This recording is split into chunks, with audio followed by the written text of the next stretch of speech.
Shannon, would you guys both individually just introduce who you are, where your gyms are located, any other details you want to include as well? Yes, Shannon Lamandola. My gyms are in New York, a suburb of Rochester, two suburbs of Rochester. So Pittsford, New York, that's 5 years old, and Webster, New York was our second location and just hit the 3-year mark 2 months ago. I am Vicki Schweitzer. I am the operations manager over both Pittsford and Webster in Rochester. Sweet. So let's dive into here. Let's talk about, I mean, you and I, Shannon, just for context, is like, we've probably been working together like close to like 2 years. And I believe it was in February you came to me. Talk to me about like what that conversation, if you remember what that conversation was like that we had there and what was going on in the business. Yeah, sure. So we're in the middle of Rise at that point. So mid-February, we still have a month, about 6 weeks to go before the final participants for the Rise promo are about to roll off. And our closing percentage at the time for Rise, I believe it was in the high teens. So we were looking like 18%. And I knew we still had a while to go, but I'm thinking after this promo, maybe I have to switch plans for marketing, either take a complete pause from spending money on ads in social media marketing, or we have to work on this closing percentage. Something was off. Traditionally, our closing percentage for all promos in the past is around 30%, sometimes a little lower. And we had the leads coming in the door. We had a blue carpet experience that was hitting all checklist points. It was the close percentage that just seemed off. Yeah, perfect. And so, yeah, we had that conversation. We were like, you were wondering if you should pause or what we should do. We kind of like looked at everything. It's like, it's not the leads, not the people in the door. It's a sales thing. And I mentioned, I'm like, hey, we have our membership growth coaching program, which you already had access to, but you weren't really fully taking advantage of it. Yep. And then you did take full advantage of it. You're like, I think I really pushed you. And I'm like, you have to commit to coming this Monday and bring your team on it. And you said you would do it. And I think, how many people did you bring to the call?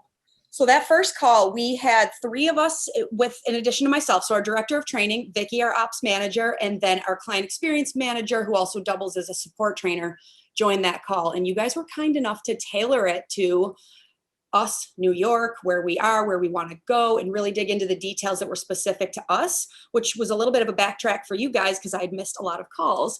And so you took it from scratch, brought it back to the basics for us. And that call was really the one that hit home with a lot of the changes that we have experienced over the last month and a half. Yeah. So talk to us about what those changes have been and what's changed.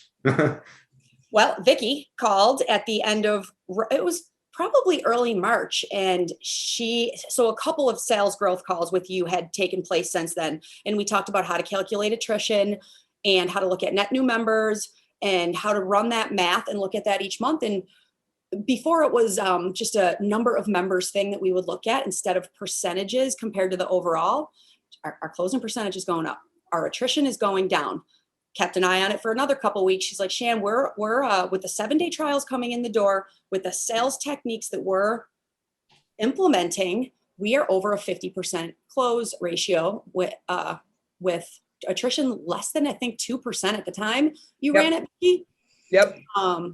And so we just start digging into the numbers and we're like, oh yeah, what's working? What are you saying? What are you doing? What from the calls or the deck we put together is actually the part that's hitting home with people joining, because it just started happening. What do you guys feel like? I'll add real quick. I'm a remote owner, so I'm not there in the gym. I talk to Vicki probably more times than she wants to, multiple times throughout the day. So I really had to dig in with her on what parts she would, I guess, highlight as what's really working with the increase in our close percentage. So what was the difference maker there, Vicki? What did you feel like, wow, we weren't doing and this thing is really helping us a lot right now? Yeah, absolutely. So with the meetings that we have on Monday, and it just kind of made everything click. It's really the aspect that I drove home with my team and trained with them was really getting to know the member and asking that one extra question. So, and then taking that information, and when they give you objections and why they don't want to sell, you circle back to, but you said this 10 minutes ago, what changed, kind of aspect, and make sure your questions are always open-ended. So they keep talking were the main points. And then making sure my team knew what we're actually tracking, how we're tracking it. Because before it was kind of just like, we got a new contract, we got this. Now this is what we're looking at. This is how you can pull your numbers. We're all on the same page. Let's keep it going.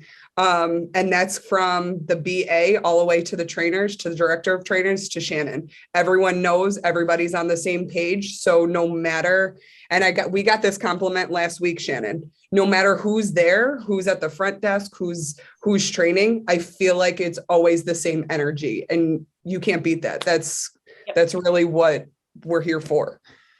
I think one of the things you said on your call, Dave, was something along the lines of what is measured is what the metrics you measure are the metrics that, it was something that was really smooth flowing and it made sense. So we started a daily dashboard on Basecamp, and every single day I would put up for the team trials expiring, trials that joined yesterday, and then total membership count. So it was very clear what we were measuring and very clear what we were going after daily, Monday through Friday, every morning.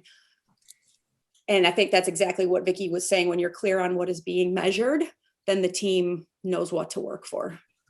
Trying to see if I can find that exact quote for you. What gets measured gets done.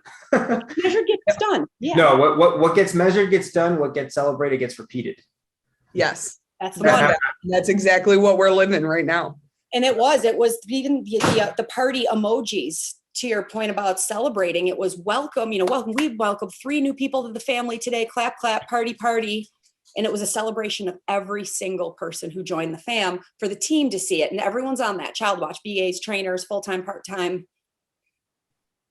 So then just one quick question to kind of like summarize it here then. It's like, what would you say to anybody that's first, if they've never worked with us, that's on the fence about working with us? And what would you say to anybody that's a franchise partner that's in this sales program that has not been taking advantage of it? For me, it's the smallest tweaks or smallest things you pick up in your recommended sales process really make all the difference. It's a one word instead of another word. It's asking a question about how long do you think it will take you to achieve that goal? And then helping them realize that it's not going to be 20 days, it's going to be 6 months. And that immediately rolls into the length of the contract that's perfect for them.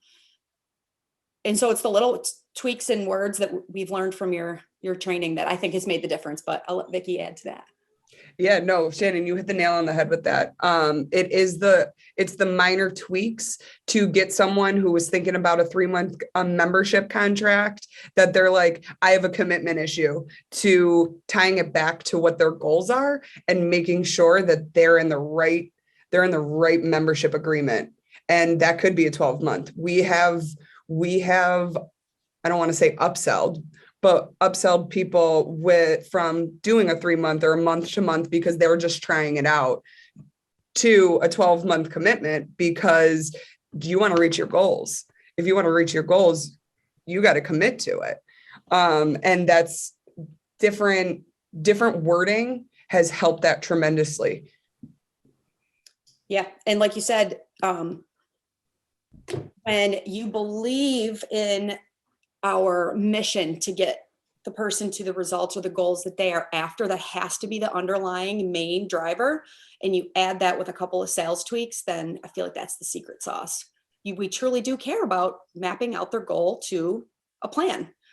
And so when that authenticity exists and you help someone who's maybe brand new at the desk switch some words in the sales cycle, it just puts it all together. I love it. I love it. How do you guys feel like that's helped just your general communication skills, not kind of understanding some of that psychology there? I would say 120% has helped us. If we could go higher than that, let's go higher than that. It just, when you understand it, everything clicks and then everything flows. It isn't pushing a sale. It's literally a conversation that a piece of paper signed at the end.